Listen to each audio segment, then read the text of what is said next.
नमस्कार विद्यार्थियों, मैं सुरेश भाटी आप सभी का एक बार पुनः हार्दिक स्वागत और अभिनंदन करता हूं इस रैपिड रिवीजन क्लासेस में।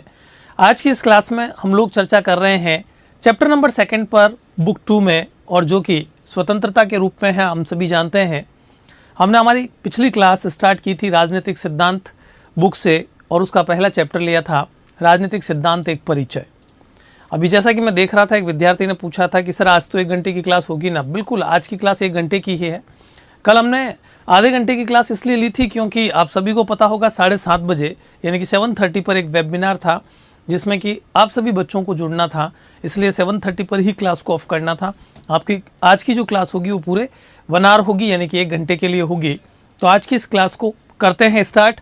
स्वतंत्रता, लिबर्टी जिसको कहा जाता है, अपने आप में एक बहुत ही इंपॉर्टेंट शब्द, एक बहुत ही महत्वपूर्ण शब्द है। स्वतंत्रता वह सिद्धांत है जिसको हर एक व्यक्ति व्यवहार में देखना चाहता है, व्यवहार में स्वतंत्रता प्राप्त करना चाहता है। हम सभी स्वतंत्रता प्रेमी होते हैं, न केवल मनुष्य बल्कि इस धरती पर रहने वाले सभी जीव जंतु भी स्वतंत्रता को पसंद करते हैं। आप किसी भी पक्षी को एक पिंजरे में कैद कर दीजिए और उस पक्षी को आप बहुत अच्छा खाने को दीजिए, लेकिन फिर भी वो पक्षी कभी आपको इतना प्रसन्न या खुश दिखाई नहीं देगा जितना कि वो स्वच्छंद वातावरण में आसमान में उड़ता हुआ दिखाई देता है। कभी आपने पिंजरे के अंदर कैद किसी शेर को, किसी टाइगर को देखा है? उसको खाने के लिए शानदार से शानदार भोजन दे दिया जाए, रहने के लिए अच्छी से अच्छी सुविधा दे दी जाए, लेकिन फिर भी जब आप उसकी आंखों में झांक करके देखेंगे वो खुशी दिखाई नहीं देगी जो खुशी जंगल में स्वच्छंद वितरण करने वाले एक शेर या एक टाइगर की आंखों में दिखाई देती है। वह अपने आप को बहुत खुश महसूस करता है, चाहे उसे शिकार करके भोजन करना पड़े, और शिकार के लिए चाहे उसको कितनी भी जिद्दोजहद करनी पड़े, कितनी भी मेहनत करनी पड़े। जंगल में रहने वाला हर एक जानवर हर समय एक खतरे के साए में जीता है। उन जानवरों के चेहरे पर फिर भी खुशी देखी जा सकती है क्योंकि उनकी वास्तविक प्रकृति जो है, जिसको हम नेचर कहते हैं, वो है फ्रीडम, स्वतंत्रता। वो आज़ादी चाहते हैं। अगर उनको आप पिंजरे में कैद कर लेते हैं और लोगों को दिखाने के लिए उन्हें वहाँ पर रखा जाता है, लोग आते हैं, उन्हें देख कर के प्रसन्न होते हैं, खुश होते हैं, लेकिन उनके चेहरे पर वो खुशी दिखाई नहीं देती है। इन सभी बातों से एक बात तो बहुत क्लियर हो जाती है, और वो ये है कि हम सभी स्वतंत्रता चाहते हैं। आज़ादी से पहले भारत के लोगों ने लगभग 200 वर्षों तक अंग्रेज़ों के खिलाफ औपनिवेशिक साम्राज्य से स्वतंत्रता प्राप्त करने के लिए लंबा संघर्ष किया था। न केवल भारत में बल्कि दक्षिण अफ्रीका में भी रंगभेद की नीति के खिलाफ एक लंबा संघर्ष चला। अमेरिका के लोगों ने भी ब्रिटिश और फ्रेंच उपनिवेश जो वहाँ था उसके खिलाफ आज़ादी के लिए संघर्ष किया। ये सारी बातें इस ओर हमें संकेत कर रही है कि हम सभी स्वतंत्रता चाहते हैं, चाहे भले ही हमारी जान क्यों नहीं चली जाए। स्वतंत्रता की जब हम बात करते हैं तो कहा जाता है राष्ट्र की स्वतंत्रता सर्वोपरि है, क्योंकि राष्ट्र स्वतंत्र है तो हम स्वतंत्र हैं, और राष्ट्र अगर परतंत्र है यानी किसी के अधीन है तो फिर हम भी अपनी स्वतंत्रता का उपभोग नहीं कर सकते। इसका एग्जाम्पल हम ले सकते हैं आज रूस और यूक्रेन के बीच जो लड़ाई चल रही है। उस लड़ाई में यूक्रेन के लोग जिनके बारे में आपने टीवी पर देखा होगा, समाचार चैनल्स पर देखा होगा, जो कि अंतिम सांस तक लड़ने के लिए तैयार है। आम लोगों ने हथियार उठा लिए हैं, जिन्होंने कभी हथियार देखे तक नहीं थे, आज वो हथियार चला रहे हैं। उनमें से कई लोग जो कि यूक्रेन छोड़कर बाहर चले गए थे, वापस लौट आए केवल अपने देश की आज़ादी के लिए। वो प्रतिबंधों में जीना नहीं चाहते, मौत को गले लगाना चाहते हैं, लेकिन आज़ादी से जीना चाहते हैं। बस यही स्वतंत्रता है जिसकी चर्चा आज की इस क्लास में हम लोग करने जा रहे हैं। और हम स्वतंत्रता की इस चर्चा में 2 महत्वपूर्ण व्यक्तित्व की यहाँ पर चर्चा करेंगे। जब हम बात स्वतंत्रता की करते हैं तो सबसे पहला नाम हमारे सामने आता है नेल्सन मंडेला का, और दूसरा नाम आता है आंग सान सू की का। हम उन दोनों की भी बात करेंगे यहाँ पर। इसके अलावा कुछ विद्वान हैं जिसमें हम रूसों की बात करेंगे, जिन्होंने स्वतंत्रता के बारे में क्या कहा है, महात्मा गांधी ने क्या कहा है, तिलक ने क्या कहा है। इसी प्रकार जेएस मिल जो कि स्वतंत्रता के बहुत प्रबल समर्थक हैं, उन्होंने भी स्वतंत्रता के बारे में अपने विचार दिए हैं। एक गेटेल महोदय हुए हैं जिन्होंने भी स्वतंत्रता का समर्थन किया है। हम इन सभी की बातों पर चर्चा करेंगे आज की इस क्लास में, लेकिन हम जो शुरुआत कर रहे हैं वो कर रहे हैं स्वतंत्रता का आदर्श क्या है। इसमें आप देखेंगे कि स्वतंत्रता को समझने के लिए हमें सबसे पहले स्वतंत्रता के प्रेरणा स्रोत नेल्सन मंडेला और आंग सान सू की, ये देखिए दो नाम आ गए हैं। पहला नाम आपके सामने है नेल्सन मंडेला का और दूसरा नाम है आंग सान सू की का, के जीवन को समझना होगा, जिन्होंने स्वतंत्रता के लिए अपने समस्त जीवन को न्योछावर कर दिया। देखिए, जब हम नेल्सन मंडेला की बात करते हैं तो इनका संबंध किससे है? दक्षिण अफ्रीका से। नेल्सन मंडेला दक्षिण अफ्रीका से संबंध रखते हैं और आंग सान सू की हमारे ही पड़ोसी देश म्यांमार से संबंध रखती है। म्यांमार, जिसे पूर्व में बर्मा कहकर के पुकारा जाता था। देखिए, स्वतंत्रता के लिए केवल ये दो ही नाम पर्याप्त नहीं है। इस दुनिया में ऐसे बहुत सारे लोग हैं जिन्होंने स्वतंत्रता के लिए बहुत संघर्ष किया है, स्वतंत्रता की लड़ाइयाँ लड़ी है, लेकिन इन दोनों को हम आदर्श के रूप में इसलिए देखते हैं क्योंकि दोनों ने ही स्वतंत्रता के लिए जो रास्ता चुना है, स्वतंत्रता के लिए जिस आदर्श को चुना है, वो अन्य सभी लोगों के लिए एक प्रेरणा का स्रोत बन जाता है, एक इंस्पिरेशन बन जाता है। और यही कारण है कि हमारी स्वतंत्रता नामक चैप्टर की शुरुआत ही इन दोनों व्यक्तित्व से होती है।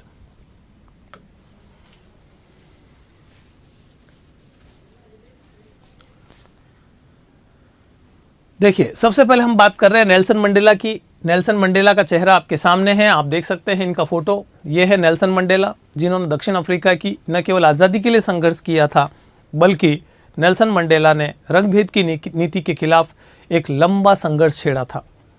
हम सभी जानते हैं अंग्रेजों की जो रंगभेद की नीति है, जिसे हम डिस्क्रिमिनेशन कहते हैं, भेदभाव की नीति कहते हैं, इस रंगभेद की नीति के आधार पर अंग्रेजों ने न केवल दक्षिण अफ्रीका के लोगों पर बल्कि दुनिया में जहाँ जहाँ वो गए वहाँ के सभी औपनिवेशिक लोगों पर कई प्रकार के अत्याचार किए।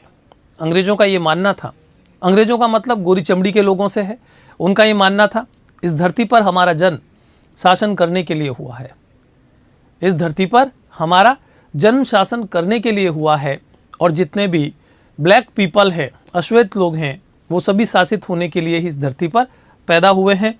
ये सोच उनकी जो थी वो कहीं ना कहीं एक तरह से हम कह सकते हैं प्रजातीय श्रेष्ठता की सोच थी। उसका विरोध वैसे तो दुनिया के हर एक देश में हुआ, लेकिन दक्षिण अफ्रीका इसका एक बहुत बड़ा प्रेरणा स्रोत इसलिए बन जाता है क्योंकि वहाँ पर जब नेल्सन मंडेला के नेतृत्व में एक आंदोलन छेड़ा गया दक्षिण अफ्रीका की आज़ादी के लिए, दक्षिण अफ्रीका में रंगभेद की नीति को ख़त्म करने के लिए, तो उन्होंने इस स्वतंत्रता संग्राम के अंत में जाकर के अपनी जो एक ऑटोबायोग्राफी लिखी, जिसे हम जानते हैं ऑटोबायोग्राफी दक्षिण अफ्रीका के नेल्सन मंडेला की, लॉन्ग वॉक टू फ्रीडम, यानी कि आज़ादी के लिए एक लंबी यात्रा, एक लंबा संघर्ष। उस संघर्ष की कहानी में उन्होंने लिखा है कि मैंने आज़ादी के लिए और स्वतंत्रता के लिए रंगभेद की नीति के खिलाफ जो संघर्ष किया है, उसे एक सीख ली है कि हमें मानवीयता को बहुत महत्वपूर्ण स्थान देना चाहिए। भले ही यहाँ से गोरी चमड़ी के लोग चले जाएं, लेकिन आज़ादी के बाद हमारा देश गोरे और काले को एक समान समझेगा। हमारे यहाँ पर गोरे भले ही अल्पसंख्यक होंगे, लेकिन फिर भी उनके साथ असमानता का बर्ताव नहीं किया जाएगा। नेल्सन मंडेला दक्षिण अफ्रीका के रहने वाले थे, जिन्होंने अपनी युवावस्था में रंगभेद की नीति के विरुद्ध अपने संघर्ष की शुरुआत की। यानी कि उन्होंने जो रंगभेद की नीति के विरुद्ध संघर्ष किया था, वो संघर्ष उनका कब शुरू हुआ था? उनकी यंग एज में, युवावस्था में। देखिए, यंग एज जो होती है उसमें सभी लोग खेलना कूदना पसंद करते हैं, दोस्तों के साथ घूमना फिरना पसंद करते हैं, अपने परिवार के लोगों के साथ समय बिताना पसंद करते हैं, और उनका कोई मन पसंदीदा खेल होता है तो उस खेल पर वो अपना फोकस करना चाहते हैं। लेकिन नेल्सन मंडेला ने अपने युवा अवस्था में ही, जब से होश संभाला, तब से ही अपने आप को अपनी देश की आज़ादी के लिए, रंगभेद की नीति के खिलाफ जो संघर्ष चल रहा था, उस संघर्ष में उन्होंने झोंक दिया। मंडेला ने अपनी आत्मकथा, जिसे हम कहते हैं ऑटोबायोग्राफी, जो खुद के द्वारा लिखी जाती है, उसमें उन्होंने लिखा है, जिसका नाम है लॉन्ग वॉक टू फ्रीडम, यानी कि स्वतंत्रता की एक लंबी यात्रा, आज़ादी की एक लंबी यात्रा में अपने संघर्ष की, अपने स्वतंत्रता के संघर्ष की यात्रा का उल्लेख किया है। मंडेला ने 28 वर्ष जेल में बिताए। देखिए, बहुत लंबा समय होता है 28 वर्ष का। जिस समय वो युवा अवस्था में अपने परिवार, अपने दोस्तों के साथ उनकी खेलने कूदने की उम्र थी, उस समय वो जेल में चले गए और इस आंदोलन को वहीं से निरंतर जारी रखा। नेल्सन मंडेला और भारत के महात्मा गांधी दोनों ने कुछ एक ही प्रकार के जीवन को जिया है। महात्मा गांधी हालांकि लगातार जेल में नहीं रहे, लेकिन कई बार उनको भी जेल जाना पड़ा। उन्होंने भी मंडेला की तरह ही लंबा संघर्ष किया। हालांकि एक बात आपको मैं बता देता हूँ, नेल्सन मंडेला के लिए महात्मा गांधी प्रेरणा के स्रोत थे, क्योंकि दक्षिण अफ्रीका में जो स्वतंत्रता के लिए संघर्ष की यात्रा प्रारंभ हुई थी, उसको जन्म देने वाले वहाँ पर महात्मा गांधी ही थे। महात्मा गांधी जिस समय दक्षिण अफ्रीका में गए थे, हालांकि दक्षिण अफ्रीका में वो एक प्रोफेशनल पर्पस से गए थे। उन्होंने अपनी LLB की पढ़ाई की थी, इंग्लैंड से वापस भारत लौटे थे, फिर लीगल एडवाइज़र के लिए उनको दक्षिण अफ्रीका में जाना था, यानी कि वो अपने काम के लिए गए थे दक्षिण अफ्रीका। दक्षिण अफ्रीका के डरबन शहर में जब गांधी जी के साथ दुर्व्यवहार किया गया, रंगभेद की नीति का सामना गांधी जी को करना पड़ा, तो उस समय, बीच में थोड़ा सा रोकूंगा, एक विद्यार्थी का एक सवाल है, 12वीं कक्षा मैराथन की क्लास कब लगेगी? देखिए, मैराथन की क्लास जिस समय आपके एग्जाम होंगे उनसे एक दिन पहले मैराथन क्लासेस रखी जाएगी और शेड्यूल आपके पास भेज दिया जाएगा। पॉलिटिकल साइंस की शायद, मेरा जहाँ तक ख्याल है, मुझे जहाँ तक याद आ रहा है, 27 अप्रैल आपकी मैराथन क्लास पॉलिटिकल साइंस की होगी। बाकी जो सब्जेक्ट्स हैं वो आपके बिफोर एग्ज़ाम, यानी कि जब परीक्षा होगी उससे पहले मैराथन क्लासेस दी जाएगी आपको। हाँ जी, तो यहाँ से आगे हम बात कर रहे थे कि महात्मा गांधी को डरबन शहर में रंगभेद की नीति का सामना करना पड़ा। महात्मा गांधी ने भले फर्स्ट क्लास का टिकट लिया था, लेकिन उन्हें बैठने इसलिए नहीं दिया गया ट्रेन में कि वो ब्लैक पीपल की श्रेणी में आते थे। वहाँ से उन्हें बाहर निकाल दिया गया। डरबन के स्टेशन पर उन्होंने पूरी रात गुजारी और सोचते रहे कि ये भेद क्यों। फिर उन्होंने वहाँ से संघर्ष की शुरुआत की। उन्होंने वहाँ के लोगों को जागरूक किया कि हमें स्वतंत्रता के लिए आवाज़ उठानी चाहिए। महात्मा गांधी ने वहाँ के लोगों को जागरूक करके वापस भारत लौटा और फिर भारत में आज़ादी की यात्रा प्रारंभ की। लेकिन वहाँ पर दक्षिण अफ्रीका के लोगों ने इस संघर्ष को निरंतर आगे बढ़ाया और फाइनली दक्षिण अफ्रीका को न केवल अंग्रेजों की गुलामी से, उनकी दास्ता से आज़ाद करवाया, बल्कि रंगभेद की नीति के खिलाफ भी उन्होंने सफलता प्राप्त की। तो आगे बढ़ते हुए हम चर्चा करते हैं, नेल्सन मंडेला ने 28 साल अपने जेल में गुजारे। उनका यह संघर्ष केवल अश्वेत लोगों के लिए नहीं था। मैंने भी थोड़ी देर पहले आपको बताया कि ये बहुत बड़ी बात होती है, जो आपके ऊपर अत्याचार करे, जो आपके खिलाफ एक ऐसी नीति लेकर के चले जिसमें आपको भेदभाव का शिकार बनाया जाए और आप उसी के प्रति स्नेह की भावना रखें, प्यार की भावना रखें, आप उसी को अपने समान समझें, असमान न समझें। श्वेत यानी कि गोरे लोगों ने भले ही काले लोगों को दक्षिण अफ्रीका के अंदर अपने बराबर नहीं माना, लेकिन दक्षिण अफ्रीका के लोगों ने जब वहाँ से अंग्रेज चले गए तो बचे हुए जो लोग थे उनको अपने यहाँ पर सम्मान का स्थान दिया, इज्जत दी। और यही कारण है कि दक्षिण अफ्रीका से जब औपनिवेशिक शक्तियाँ चली गई तो फिर भी जो बचे हुए लोग थे वो वहाँ सम्मान और इज्जत के साथ लंबे समय तक रहे और आज भी हैं। आज भी आप देखिए, दक्षिण अफ्रीका की क्रिकेट टीम जब उतरती है तो आप कितने लोग उसमें ब्लैक पीपल के रूप में देखते हैं। कितने सारे लोग आज भी वहाँ पर गोरी चमड़ी के ही हैं, यानी कि वहाँ पर रह रहे हैं। उन्होंने अभी भी दक्षिण अफ्रीका को अपना मूल निवासी स्थान बना रखा है। तो वो श्वेत लोगों के लिए भी समानता की बात करते हैं और यही कारण है कि नेल्सन मंडेला एक हीरो की तरह दुनिया में जाने जाते हैं। इस दौरान उन्होंने अपने परिवार के मोह को भंग किया। बहुत जरूरी होता है, जब तक आप परिवार का मोह नहीं त्यागते हैं तब तक आप समाज के लिए और राष्ट्र के लिए संघर्ष नहीं कर सकते। जब हमें देश, समाज, राष्ट्र, अपने मित्रों के लिए, अपने आसपास के लोगों के लिए संघर्ष करना होता है, हमें अपनी निजी जिंदगी को त्यागना पड़ता है। उन्होंने भी अपनी निजी जिंदगी से मोह खत्म कर लिया था, अपनी इच्छाओं का त्याग कर दिया था। इच्छाओं को त्यागना बहुत जरूरी है, क्योंकि आपके मन में कभी अपने माता के प्रति, कभी पिता के प्रति, कभी भाई बहन के प्रति और कभी अगर आप वैवाहिक हैं तो अपने पत्नी और बच्चों के प्रति एक तरह की हमेशा लगाव की भावना बनी रहती है। आप सबसे पहले उनके बारे में सोचते हैं, फिर आप राष्ट्र के बारे में नहीं सोच पाते हैं। इसलिए उन्होंने अपनी इच्छाओं का त्याग किया और सबसे बड़ा त्याग किया उन्होंने, वो बॉक्सिंग खेलने के शौकीन थे। खेल किसी भी एक व्यक्ति के जीवन में बहुत बड़ी भूमिका निभाता है। आप जिस खेल को खेलना पसंद करते हैं उसे अगर आप छोड़ देवें तो सोचिएगा आपने कितना बड़ा त्याग किया है। जो सबसे आपके लाइफ का मेन मोटो हो या फिर आप जिसको सबसे पहला स्थान देते हो, अगर आप उसी को त्याग देवें तो सोच सकते हैं कि कितना महत्वपूर्ण उन्होंने त्याग किया था। तो उन्होंने अपने परिवार को छोड़ा, अपनी इच्छाओं को त्यागा। उन्होंने बॉक्सिंग, जो कि उनका सबसे प्रिय खेल था, उसको भी त्याग दिया, केवल और केवल देश की आज़ादी के लिए। संगीत सुनने के शौकीन थे, लेकिन उन्होंने उस इच्छा को भी समाप्त किया। अब आता है आपका दूसरा इंस्पिरेशन आंग सान सू की का। हाँ जी, स्पोकन इंग्लिश सर उत्कर्ष पर कोर्स लेना चाहता हूँ, प्लीज़ बताइए। क्लास 11th का आर्ट्स में आप कोर्स लेना चाहते हैं, बिल्कुल आप लीजिए कोर्स।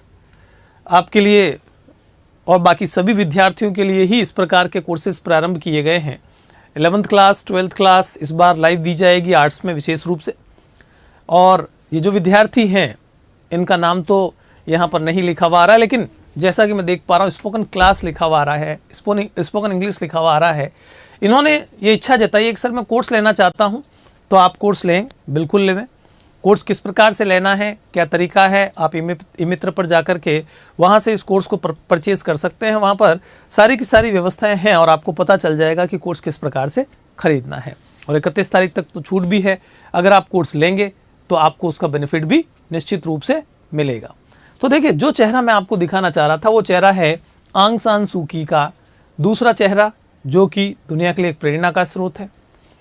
आंग सान सू की, जिनका संबंध कहाँ से, मैंने आपको बताया म्यांमार से है, जो पहले बर्मा के रूप में जाना जाता था, जो कि एक समय में भारत का ही अंग हुआ करता था, भारत का ही हिस्सा हुआ करता था। म्यांमार की तानाशाही शासन व्यवस्था ने आंग सान सू की को अपने ही घर में नज़रबंद करके रखा। देखिए, नज़रबंदी का मतलब होता है कि आप पुलिस हिरासत में, जेल में नहीं रह करके अपने ही घर पर बंद हो जाते हैं। आप किसी से मिलेंगे तो प्रशासन की इच्छा से मिलेंगे, अगर आपको मिलने की इजाज़त होगी तो ही आप मिल पाएंगे, नहीं तो आप अपने घर की चार दीवारी में रहेंगे। खाने पीने की सारी व्यवस्थाएं प्रशासन की तरफ से कर दी जाएगी। आंग सान सू की को घर में नज़रबंद कर दिया गया, वो बाहर नहीं जा सकती थी। और देखिए, कैंसर से पीड़ित उनके जो पति थे उनसे भी मिलने की आज़ादी उनको नहीं दी गई, जो कि इंग्लैंड में थे उस समय। प्रशासन को यह डर था कि अगर आंग सान सू की इंग्लैंड जाती है तो वापस नहीं लौट करके आएगी, और फिर वो जो संघर्ष चला रही है वो संघर्ष उनका इंग्लैंड से चलेगा, म्यांमार की लोगों को वहीं से इस संघर्ष से जोड़ करके रखेगी। इसलिए वो उन्हें वहां से बाहर निकलने ही नहीं देना चाहते थे। आंग सान सू की ने फ्रीडम फ्रॉम फियर, यानी कि डर से आज़ादी, पुस्तक लिखी और जिसमें उन्होंने अपने अनुभवों को लिखा, अपने एक्सपीरियंसेस को लिखा। लॉन्ग वॉक टू फ्रीडम, जो कि नेल्सन मंडेला की ऑटोबायोग्राफी, आत्मकथा है, उसी प्रकार से फ्रीडम फ्रॉम फियर ये आंग सान सू की ने लिखी है। और उन्होंने ये कहा है कि हम तभी आज़ाद हैं जब हम अपने दिमाग से डर को निकालें।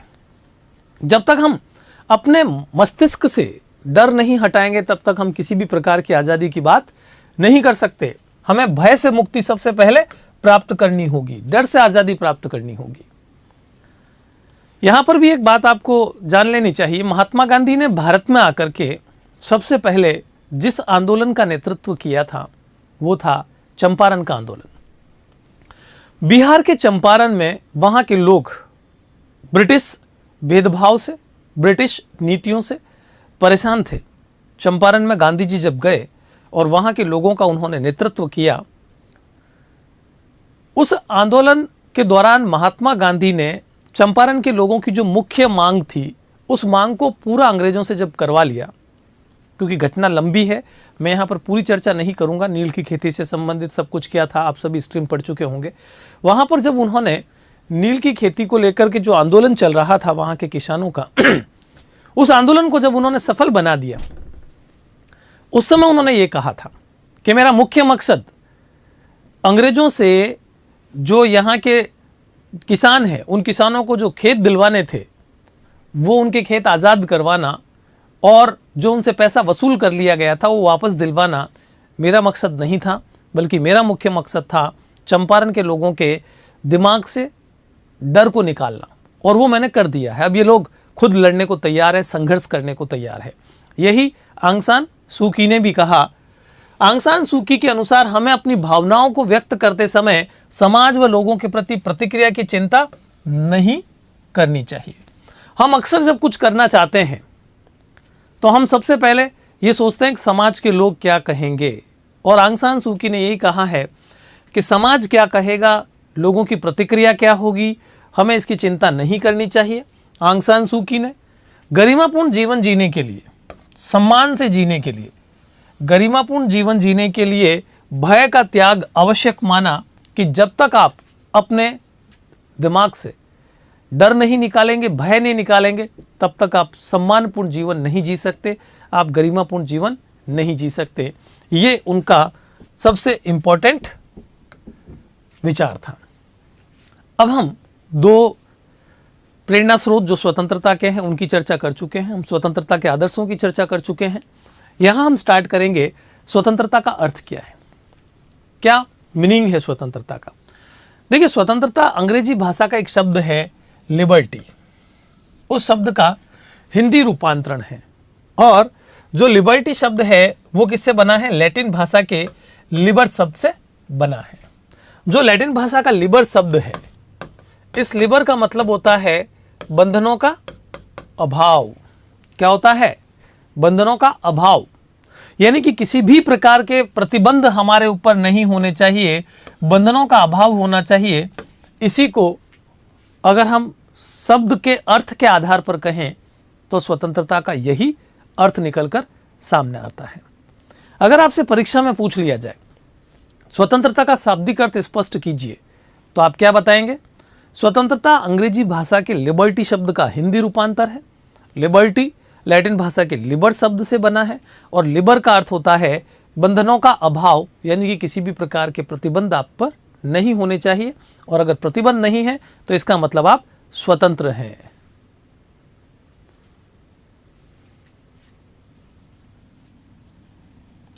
इस तरह शब्द की उत्पत्ति की दृष्टि से स्वतंत्रता का अर्थ होता है किसी प्रकार के बंधनों का न होना। अगर मैं आपसे आगे की क्लास को आगे बढ़ाने से पहले एक सवाल पूछूं, क्या आप स्वतंत्रता के इस अर्थ से सहमत हैं?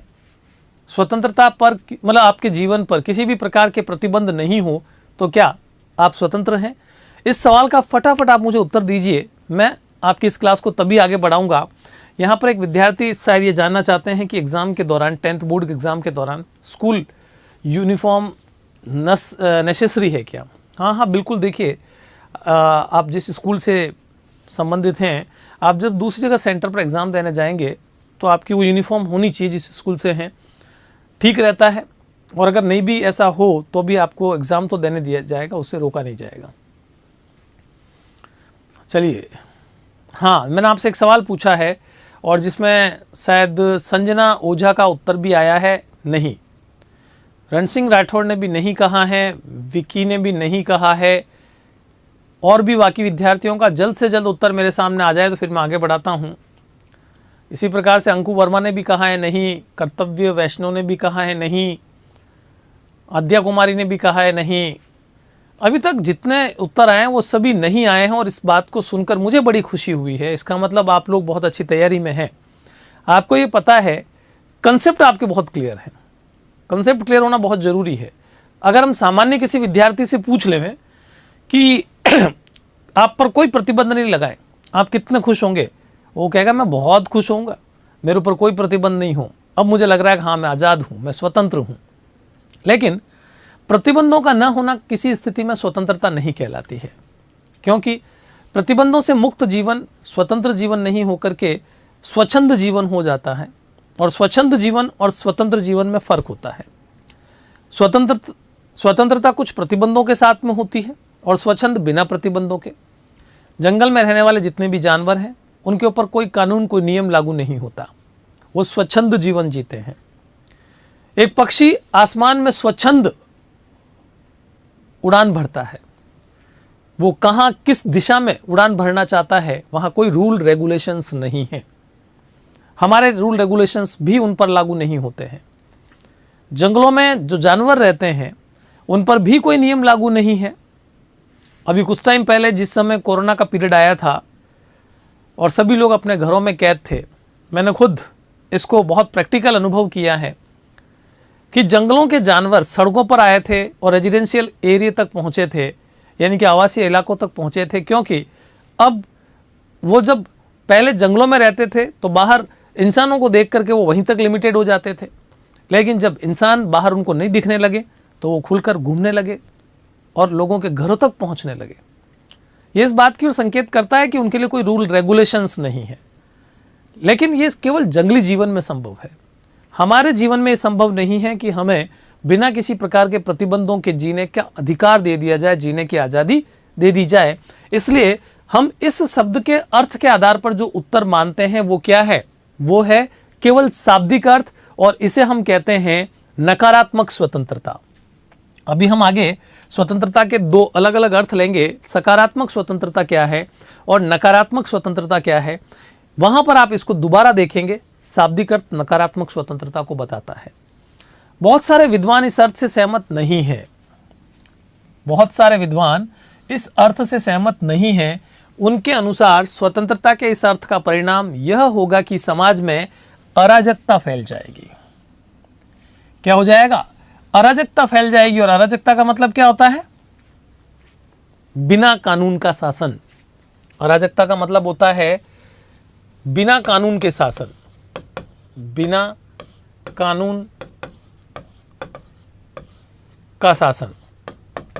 आप सोचिए 2 मिनट के लिए, एक अनुमान लगाइए कि कोई कानून व्यवस्था नहीं हो, वो शासन कैसा होगा? जिसकी लाठी उसकी भैंस।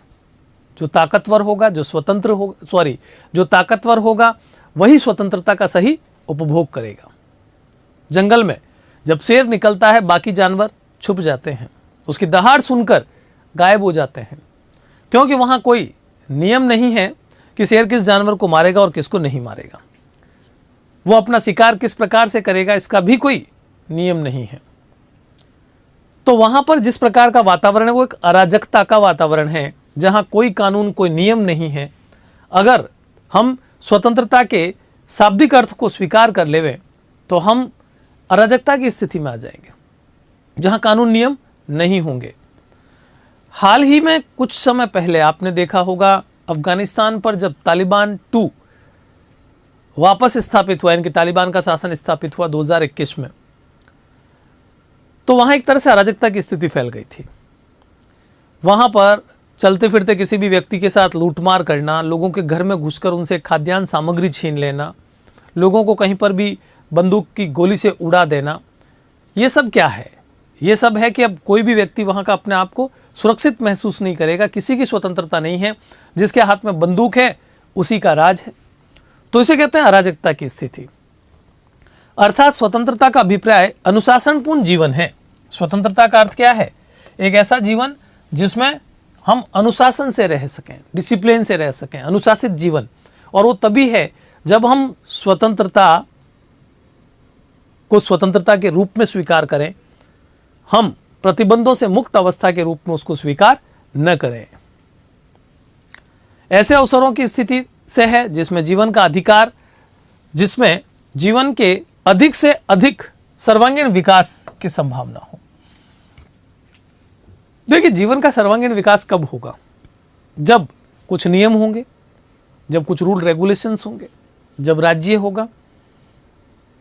और राज्य हमारे विकास के मार्ग को तय करेगा।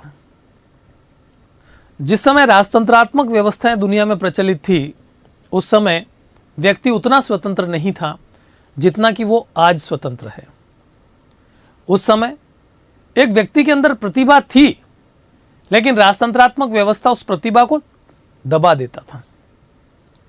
एक बच्चा बचपन से ही एक बहुत बड़ा कलाकार बनना चाहता था, लेकिन जाति या किसी अन्य आधार पर उसकी उस कला को वहीं पर दबा दिया जाता था।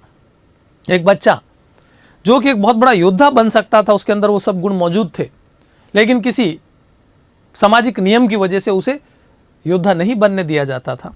पर आज इस लोकतंत्रात्मक व्यवस्था में सबको स्वतंत्रता का अधिकार कुछ प्रतिबंधों के साथ दिया गया है, कुछ कानून और नियमों के साथ दिया गया है, अनुशासित जीवन प्रदान किया गया है। और हम जिस क्षेत्र में आगे बढ़ना चाहते हैं, हम उस क्षेत्र में आगे बढ़ सकते हैं। हमारे अंदर जितनी भी कला है, जितनी भी कुशलता है, हम उसको निखार सकते हैं। ये लोकतंत्र में स्वतंत्रता के अर्थ से ही संभव हो पाया है।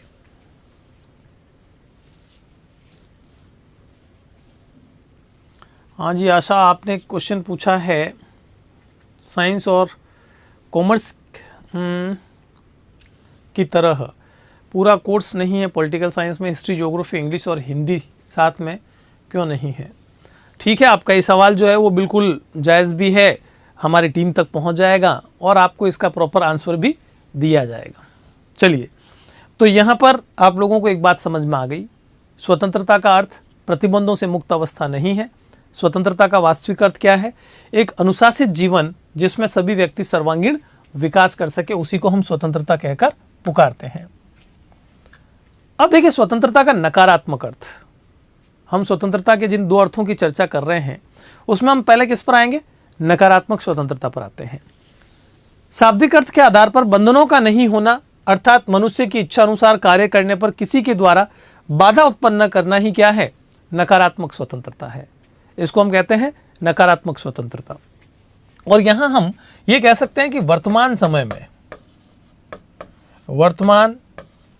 में बिना किसी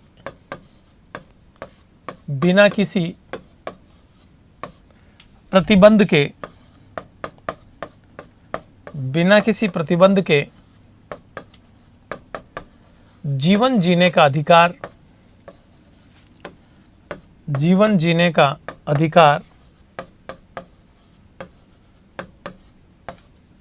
प्रदान करना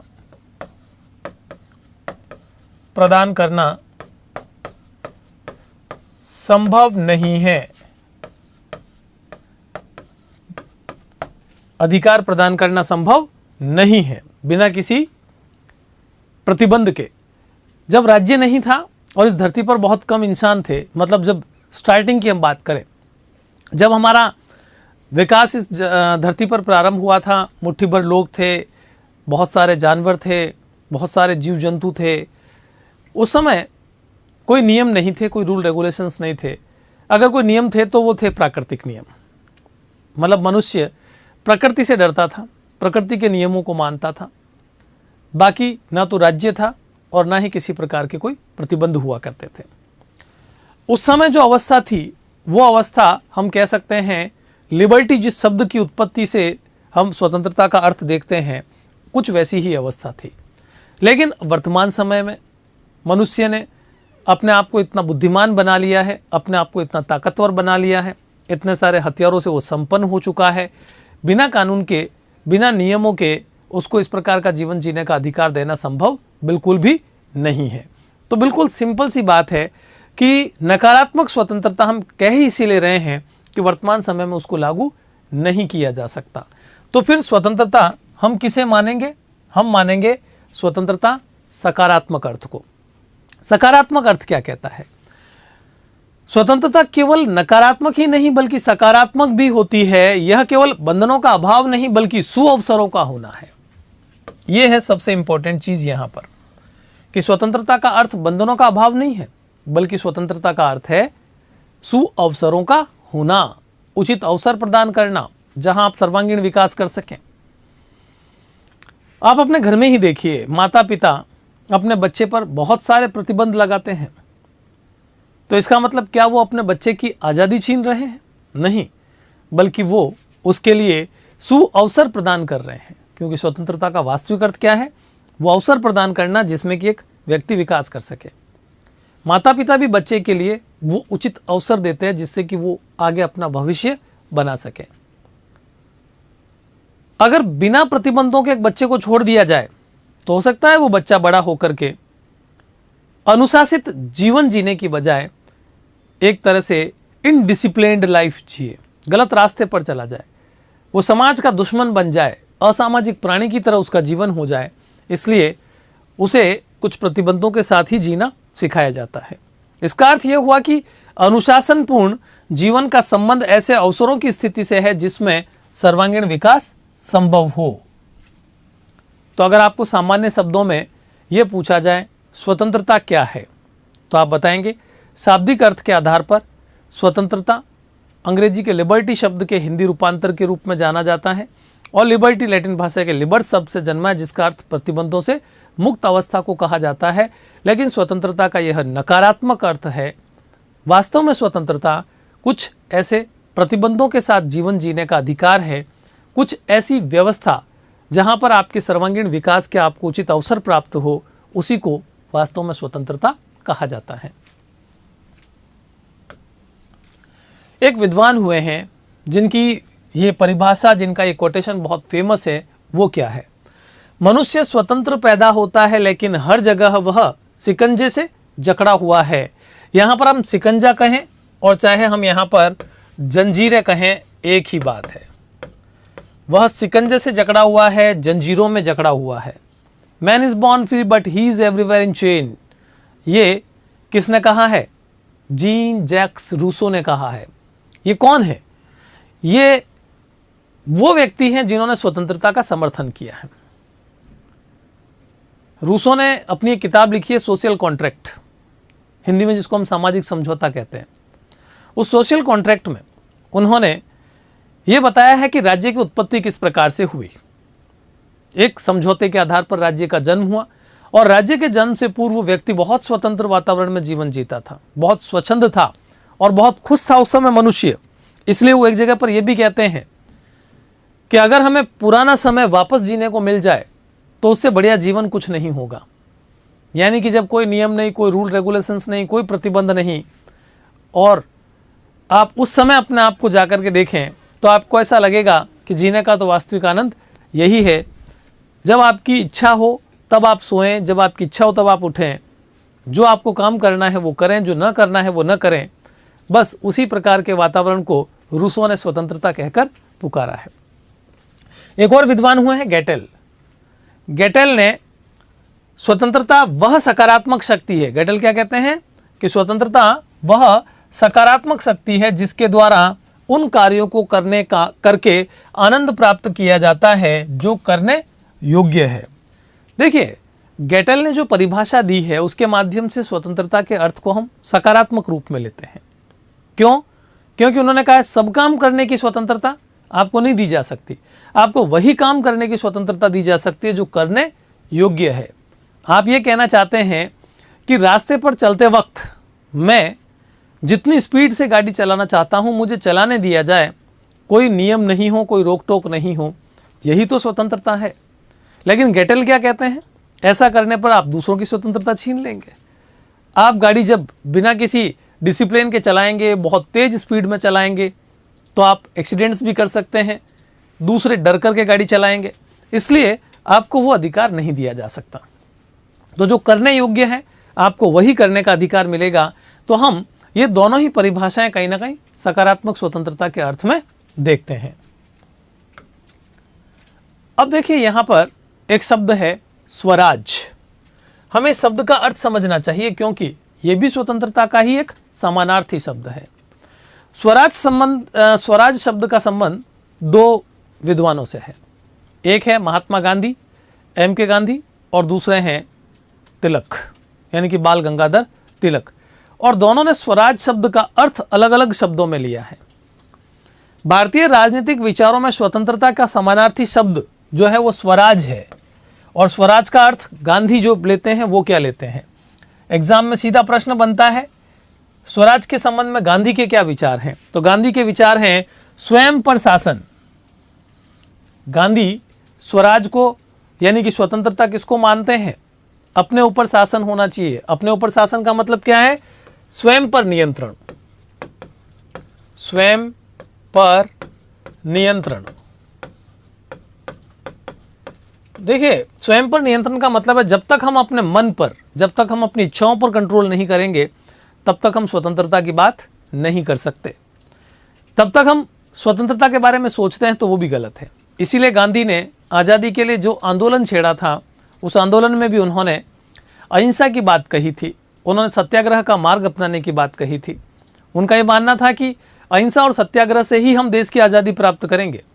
संयमित जीवन खुद जीते थे और दूसरों को भी संयमित जीवन जीने के लिए ही कहते थे, क्योंकि जब तक हम अपनी गलत इच्छाओं को समाप्त नहीं करेंगे तब तक हम स्वतंत्र जीवन का आनंद नहीं ले सकते।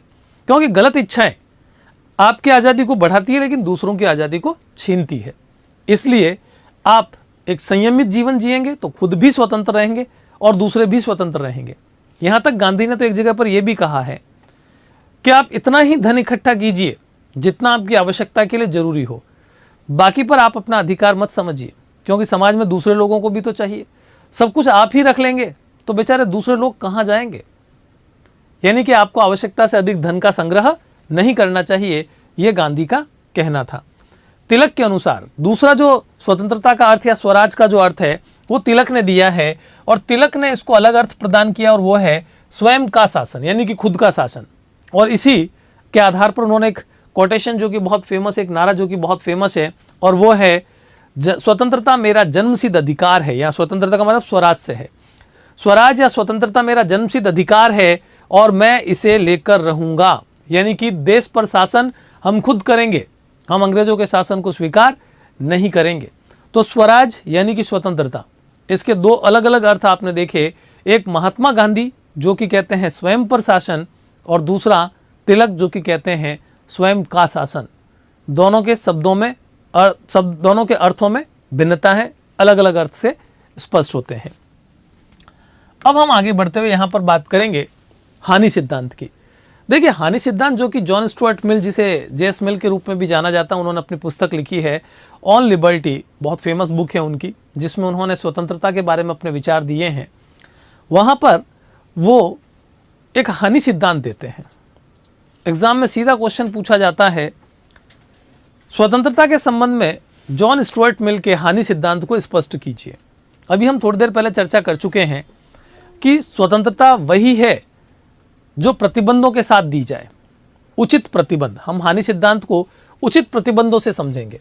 देखिए, स्वतंत्रता का वास्तविक मीनिंग क्या है? उचित प्रतिबंध। यही स्वतंत्रता है अगर हम सकारात्मक स्वतंत्रता की बात करें तो।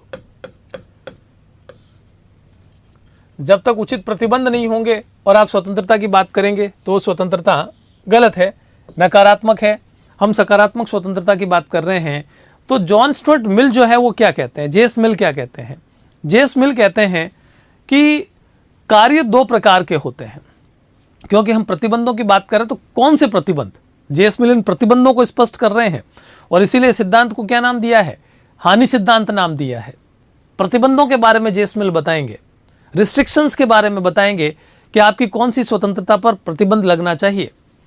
यहां पर उन्होंने कार्य दो प्रकार के बताए हैं। एक बताया है स्व संबंध और दूसरा बताया पर संबंध। हमारे जीवन से संबंधित हम दो प्रकार के कार्य करते हैं, एक स्व संबंध यानी कि जिन कार्यों का संबंध खुद से हो, एक पर संबंध जिन कार्यों का संबंध दूसरों से हो। स्व संबंध कार्य, स्व संबंध कार्य जिनका संबंध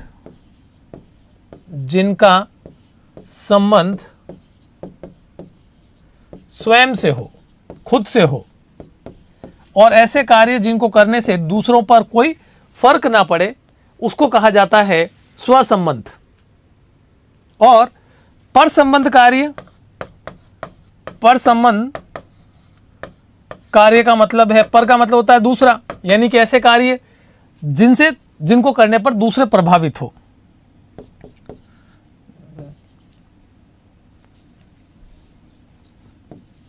जिनसे दूसरे प्रभावित हो, जिनसे दूसरे प्रभावित हो। ये दो प्रकार के कार्य बताए हैं जॉन स्टुअर्ट मिल ने। एक बताया है स्व संबंध यानी कि जिनका संबंध खुद से ही है, दूसरों से नहीं है, और एक पर संबंध जिनका संबंध दूसरों से है। हाँ जी, अशोक कुमार आप क्या कह रहे हैं? वीडियो डाउनलोड नहीं हो रहा है, कोर्स खरीदा, नया लिखा हुआ आ रहा है, नो रिजल्ट, गो बैक लिखा हुआ आ रहा है। चलिए अशोक कुमार, तो आपकी इस समस्या को हमारी टेक्निकल टीम तक हम पहुंचा देंगे, जो भी आपकी समस्या है, और अगर ऐसी समस्या तो उसका समाधान शीघ्र अतिशीघ्र कर दिया जाएगा 100%। तो हानि सिद्धांत में आप लोगों ने क्या कहा? हानि सिद्धांत जॉन स्टुअर्ट मिल ने दिया है। उन्होंने अपनी पुस्तक ऑन लिबर्टी में स्वतंत्रता के बारे में अपने विचार प्रकट करते हुए एक व्यक्ति के कार्यों को दो भागों में बांटा है। एक वे कार्य जो स्वयं से संबंधित होते हैं जिनको करने से दूसरे प्रभावित नहीं होते हैं। एक वो कार्य जिनको करने से दूसरे प्रभावित होते हैं, उनको पर संबंध कार्य कहा जाता है। स्टुअर्ट मिल ये कहते हैं स्वयं संबंधित कार्यों पर कोई प्रतिबंध नहीं होना चाहिए। मिल क्या कहते हैं? मिल कहते हैं जेएस मिल कहते हैं, स्वसंबंध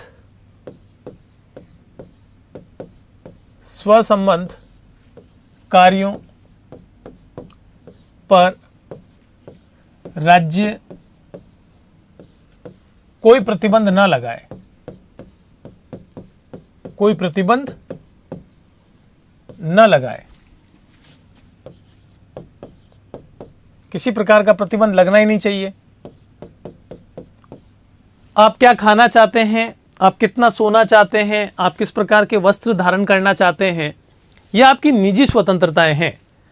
आपको कोई दूसरा व्यक्ति या राज्य इसके बारे में कोई रोक टोक नहीं कर सकता, क्योंकि इनका संबंध केवल आपसे है। इनको करने से केवल आप ही प्रभावित होंगे, दूसरे प्रभावित नहीं होंगे। हालांकि यहाँ पर जेएस मिल कहते हैं कि स्व संबंध कार्य में अगर आप अपनी ही जान लेना चाहें तो उसको जरूर रोका जाएगा, क्योंकि ऐसा करने पर आप अपनी जीने की जो आपकी आज़ादी है आप उसको छीनने की कोशिश कर रहे हैं, तो आप वो कम से कम न करें, ऐसे पर प्रतिबंध होगा। और प्लस स्वयं संबंध में उन कार्यों पर भी प्रतिबंध लगाया जाएगा जो आप ये मानते हैं कि वो आपके हैं, लेकिन उससे दूसरे भी प्रभावित हो रहे हैं। अभी दीक्षित, आप क्या कहना चाह रहे हैं? सर, कल यूपी बोर्ड का हिस्ट्री का पेपर है, क्या आज हिस्ट्री की यूपी बोर्ड की क्लास चलेगी? प्लीज़ देखिए अभी दीक्षित, अगर आपने ये कहा है तो वैसे अभी हमने 12th में है, शायद आप यूपी बोर्ड का बता रहे हैं। चलिए, तो 12th की आपकी हिस्ट्री का कोर्स तो कंप्लीट हो ही चुका है, उसके बाद में मॉडल पेपर भी करवाया जा चुका है। अब अगर आप उस क्लास की बात करते हैं, मैराथन क्लास की, तो अलग अलग बोर्ड के अकॉर्डिंग, चूंकि देखिए बोर्ड तो बहुत सारे हैं और सभी आपने कोर्स लिया है, तो हर एक बोर्ड के अकॉर्डिंग उस बोर्ड के एग्जाम से पहले मैराथन क्लास की व्यवस्था नहीं हो सकती। हाँ, जो आरबीएससी से रिलेटेड स्टूडेंट्स हैं उनके लिए ज़रूर, जो आरबीएससी ने टाइम टेबल डिक्लेयर किया है उनके लिए मैराथन क्लासेस दी जाएगी, तो आपको आपकी जो इच्छा है वो पूरी नहीं हो पाएगी। चलिए, तो स्व संबंध कार्यों पर राज्य का कोई प्रतिबंध नहीं होना चाहिए, लेकिन किस पर प्रतिबंध होना चाहिए? पर संबंध कार्यों पर, दूसरों से संबंधित जो कार्य जिनसे दूसरे प्रभावित होते हैं, पर संबंधित कार्यों पर आवश्यक प्रतिबंध। यहां पर भी मैंने आवश्यक शब्द का प्रयोग किया है, अनावश्यक नहीं बल्कि आवश्यक प्रतिबंध। इसका मतलब यह है कि आप म्यूजिक सुन रहे हैं, आप सोच रहे हैं कि ये तो स्वयं संबंध है, मेरे ही तो है, मेरे घर के अंदर मैंने अपनी बिजली खर्च कर रहा हूं, मैंने अपना साउंड सिस्टम लगा रखा है, आप उसको एंजॉय कर रहे हैं, आपने माना कि ये स्व संबंध है, यानी कि खुद से संबंधित है। लेकिन जब आप लाउड कर रहे हैं, उसको तेज बजा रहे हैं, तो पड़ोस में एक व्यक्ति है जो बीमार है, उसको परेशानी हो रही है, या फिर कोई बुजुर्ग है जो सो नहीं पा रहा है, या कोई बच्चा है जिसकी पढ़ाई डिस्टर्ब हो रही है, तो उसका संबंध अब किससे हो गया? पर संबंध से हो गया। यानी कि आपने माना कि वो स्वयं संबंध है, पर वास्तव में क्या है? पर संबंध है, क्योंकि दूसरा भी प्रभावित हो रहा है। वहां प्रतिबंध, आवश्यक प्रतिबंध लगना चाहिए। पर मिल ये भी कहते हैं प्रतिबंध कठोर नहीं होने चाहिए। आप उस व्यक्ति को बुला करके समझाएं और बात करें कि आप तेज म्यूजिक बजा रहे हैं, थोड़ा धीमा कर लीजिए क्योंकि मेरी पढ़ाई डिस्टर्ब हो रही है। अगर वो मानता है तो ठीक है, नहीं तो फिर उसके खिलाफ आप कानूनी कार्रवाई भी कर सकते हैं, पुलिस को बुला सकते हैं और कह सकते हैं कि इसको समझाइए। यानी कि पहला कठोर कदम नहीं हो, पहला आपका साधारण कदम होना चाहिए।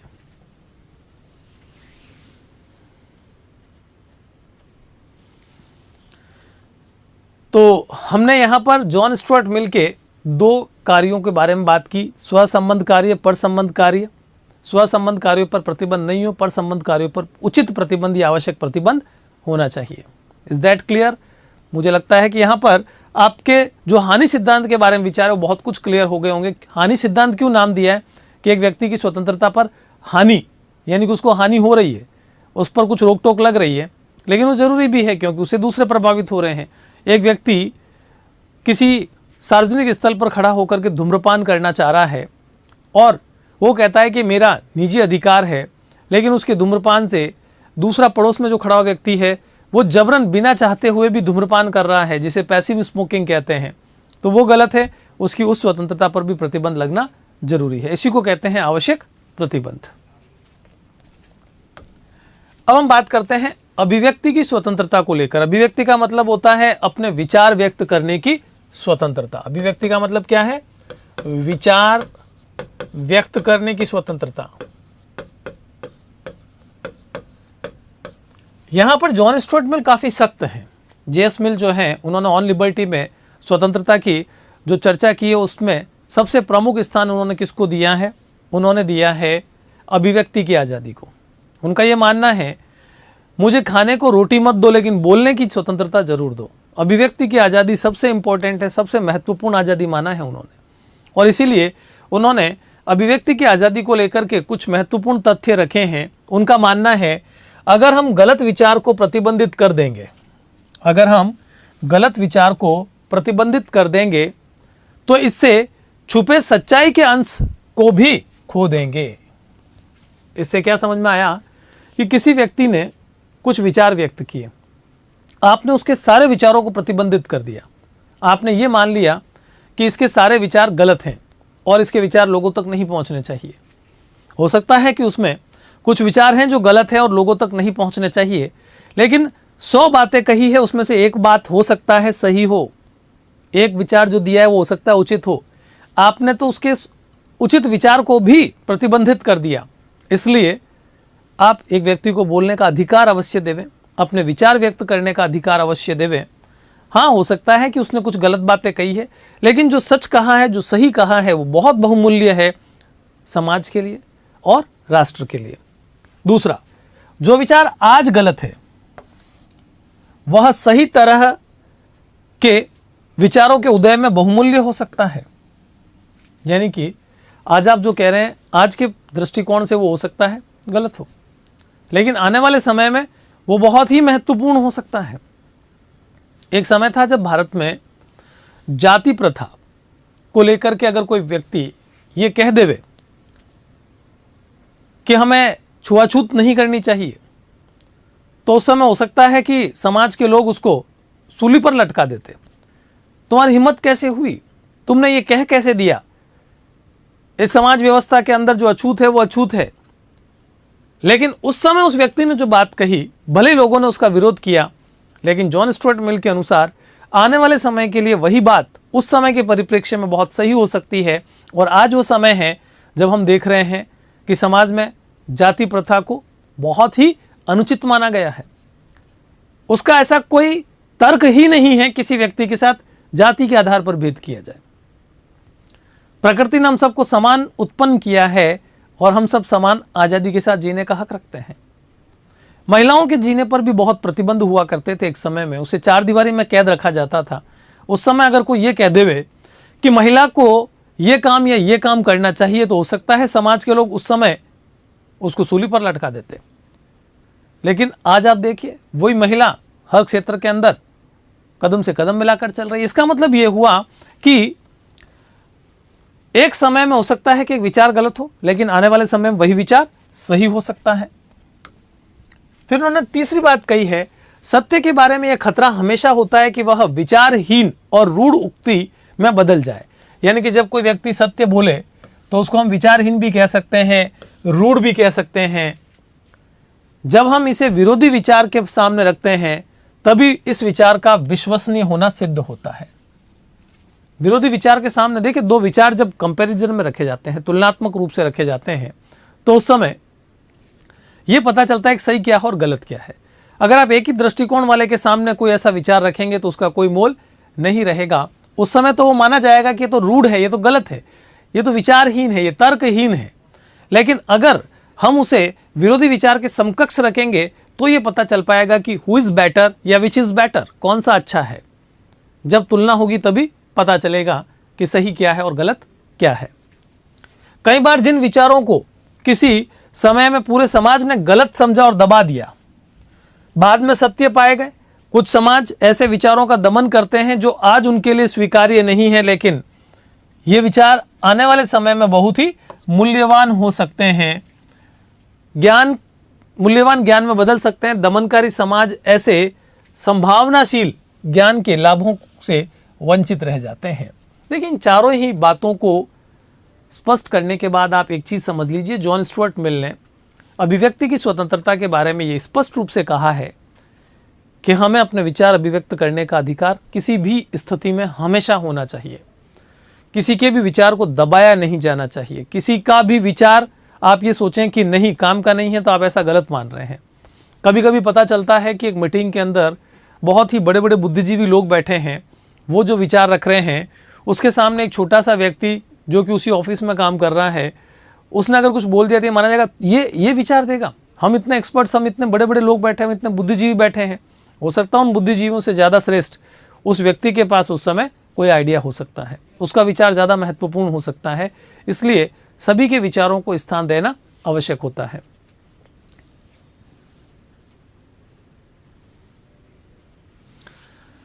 हाँ, अभी दीक्षित, देखिए आपका एक बार फिर हिस्ट्री के बाद में पॉलिटिकल साइंस को लेकर के यही बात है जो अभी थोड़ी देर पहले मैंने आपको कही थी। और अलग अलग बोर्ड के लिए आपके लिए अलग अलग क्लासें व्यवस्थित कर पाना संभव नहीं हो पाएगा, मैराथन क्लासेस की अगर आप बात कर रहे हैं तो। क्योंकि देखिए क्लासेस अगर आप देखना चाहें तो आपका अगर बोर्ड का एग्ज़ाम 12 अप्रैल को आप बता रही हैं, और तो आप अभी जितनी भी क्लासेस हैं वो सारी की सारी आपको रिवीजन क्लासेस मिल जाएगी। आप सारी रिवीजन क्लासेस को टाइम टू टाइम देख लीजिए, और जो भी रिवीजन क्लासेस में पढ़ाया गया वो सारी इंपॉर्टेंट चीज़ों को निकाल कर उसको थोड़ा सा शॉर्ट में ला करके आपके सामने रख दिया गया है, तो आपकी समस्या का समाधान वहाँ हो जाएगा। लेकिन जैसा कि मैंने बताया, अलग अलग बोर्ड्स के लिए उस डेट से पहले मैराथन क्लासेस अरेंज कर पाना संभव होता नहीं है। अब देखिए हम आगे बात करते हैं, हम इस क्लास में अंतिम पड़ाव पर हैं। अभिव्यक्ति की स्वतंत्रता पर प्रतिबंधों को देखिए। यहाँ पर मैंने कुछ एग्जाम्पल दिए हैं। पहला एग्जाम्पल दीपा मेहता का है, और दीपा मेहता का एग्जाम्पल क्या कहता है, देखिए। दीपा मेहता एक फिल्म बनाने वाली है, मतलब फिल्म निर्माता है, और वो काशी की विधवाओं पर एक फिल्म बनाना चाहती थी। काशी जो कि हिंदुस्तान की धर्मनगरी कही जाती है, उन्होंने इच्छा जाहिर की काशी में विधवाओं का जो जीवन था मैं उस पर फिल्म बनाकर लोगों के सामने सच्चाई रखना चाहती हूँ।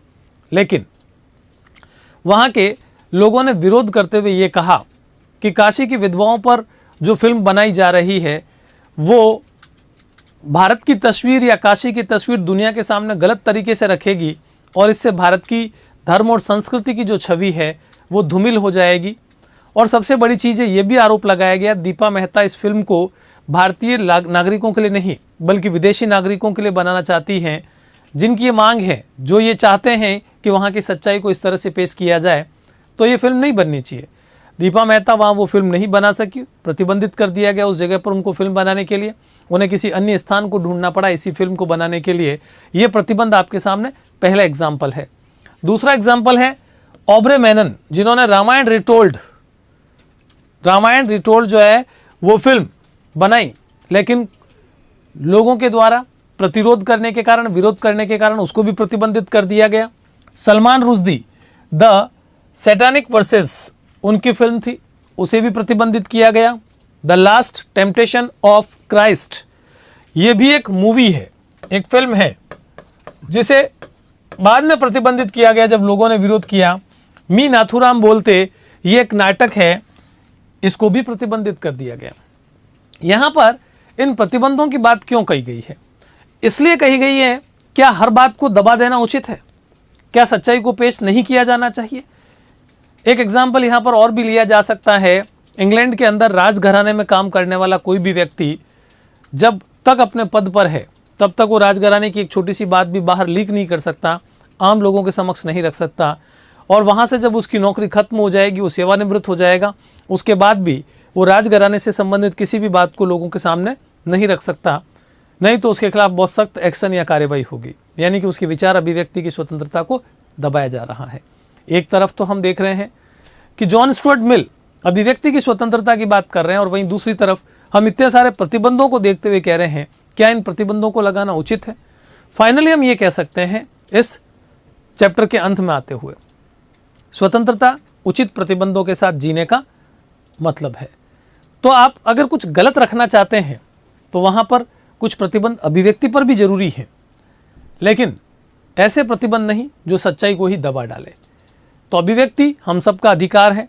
आज आप देख रहे हैं सभी लोग अपने विचार रखते हैं, लेकिन हम कुछ ऐसे विचार रखना चाहें जिससे समाज या देश को खतरा हो, तो वहाँ पर उन विचारों पर प्रतिबंध लगना बहुत ही ज़रूरी हो जाता है।